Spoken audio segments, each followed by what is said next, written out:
Assalamualaikum warahmatullahi wabarakatuh.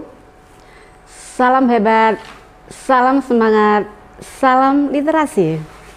Gimana nak kabar hari ini? Tentunya anak-anak hari ini dalam keadaan sehat semuanya dan selalu dalam lindungan Allah Subhanahu wa taala. Bertemu lagi dengan Bu Maf'ula. Hari ini materi pelajaran bahasa Indonesia. Anak-anak harus tetap semangat belajar ya. Nah, untuk itu anak-anak sudah absen apa belum? Tolong anak-anak absen ya, kalau absen jangan sampai terlambat. Kemudian sebelum materi ini disampaikan, untuk itu anak-anak berdoa terlebih dahulu. Berdoa mulai. Selesai. Anak-anak untuk materi berikutnya yaitu tentang berita. Tentunya anak-anak sudah tahu apa itu berita. Nah, untuk itu marilah anak-anak perhatikan video berikut ini. Baiklah anak-anak, hari ini kita akan belajar KD 3.1 mengidentifikasi unsur-unsur teks berita membanggakan dan memotivasi yang didengar dan dibaca. Tujuan pembelajaran ada 3. Yang pertama, siswa dapat menjelaskan pengertian berita. 2. Siswa dapat menyebutkan ciri-ciri berita. 3. Siswa dapat mengidentifikasi unsur-unsur berita yang didengar dan dibaca. Menentukan unsur-unsur berita. Apakah berita itu? Ciri-ciri berita. Unsur-unsur berita. Pengertian berita.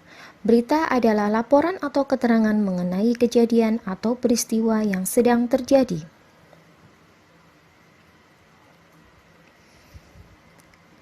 Ciri-ciri berita dapat dipercaya bersifat faktual, berita terkini, bersifat aktual, dapat diterima oleh masyarakat, kalimat sederhana dan dimengerti, disampaikan segera. Unsur-unsur berita 5W1H, what, where, when, who, why, how. Dalam bahasa Indonesia, unsur-unsur berita dikenal dengan akronim ADI SIMBA. Apa peristiwa yang diinformasikan, di mana peristiwa itu terjadi, kapan peristiwa itu terjadi, siapa yang terlibat dalam peristiwa, mengapa peristiwa itu terjadi, bagaimana terjadinya peristiwa itu. Bacalah teks berita berikut ini. 10 hari menjelang Lebaran, Sabtu 15 November, Pelabuhan Penyeberangan Merak mulai dipadati truk. Truk-truk tersebut mengangkut barang non-9 bahan pokok atau non-sembako. Tingginya arus truk dalam 2 hari terakhir berkaitan dengan adanya larangan melintas bagi truk non-9 bahan pokok atau non-sembako pada tanggal 21 sampai 25 November. Larangan tersebut berlaku bagi truk bersumbu lebih dari 2, truk gandengan, truk tempelan, dan truk kontainer.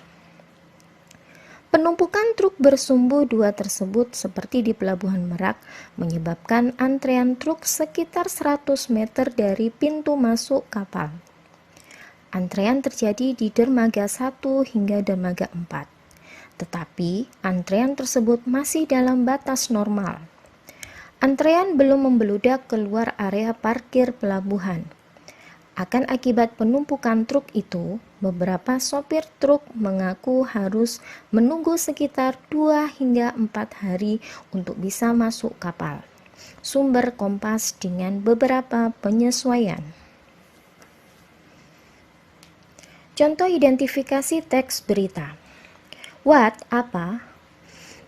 Padatnya Pelabuhan Merak. Where, di mana? Di Pelabuhan Penyeberangan Merak. When, kapan? 10 hari menjelang Lebaran, Sabtu 15 November. Who, siapa? Truk-truk mengangkut barang non-sembako. Why, mengapa? Adanya larangan melintas bagi truk non-sembako pada 21 sampai 25 November.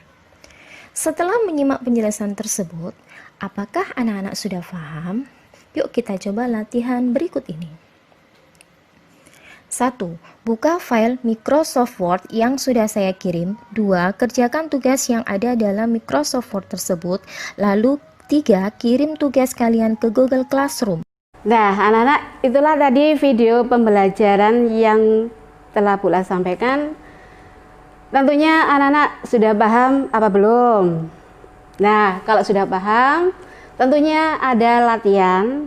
Nah, dari latihan itu nanti tolong anak-anak kerjakan ya. Jangan sampai tidak mengerjakan. Anak-anak masih ingat enggak KKM Bahasa Indonesia berapa? Iya, betul, 79. Nah, kalau tidak menyampai dari 79, tentunya anak-anak nanti akan mendapatkan remedi. Untuk itu, kerjakan latihan tugas tersebut dengan sebaik-baiknya agar nilainya bisa mencapai KKM. Ingat ya, KKM Bahasa Indonesia 79. Dah, untuk itu silakan mengerjakan tugas dan Bula akhiri. Wassalamualaikum warahmatullahi wabarakatuh.